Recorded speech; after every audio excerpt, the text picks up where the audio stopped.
2025 November 4 രജത jubilee ആഘോഷിച്ച കേരളത്തിന്റെ അടിസ്ഥാന സൗകര്യ വികസനത്തിന് ധനസഹായം നൽകുന്ന സ്ഥാപനം കിഫ്ബി.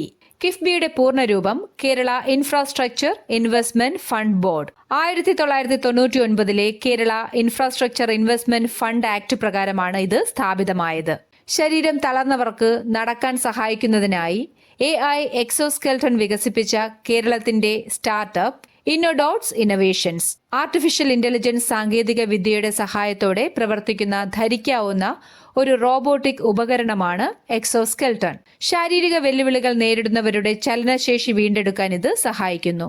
ബ്യൂറോ ഓഫ് ഇന്ത്യൻ സ്റ്റാൻഡേർഡ്സിന്റെ പുതിയ ഡയറക്ടർ ജനറലായി നിയമിതനായത് സഞ്ജയ് ഗാർഗ്. ഇന്ത്യയിലെ ഉൽപ്പന്നങ്ങൾക്ക് ഗുണനിലവാര സർട്ടിഫിക്കേഷൻ നൽകുന്ന ദേശീയ സ്ഥാപനമാണ് ഇത്. 2025 നവംബറിൽ ഇന്ത്യ പടിഞ്ഞാറൻ അതിർത്തിയിൽ, അതായത് ഗുജറാത്ത്, രാജസ്ഥാൻ എന്നിവിടങ്ങളിൽ നടത്തിയ സംയുക്ത സൈനിക അഭ്യാസത്തിന്റെ പേര് ത്രിശൂൽ.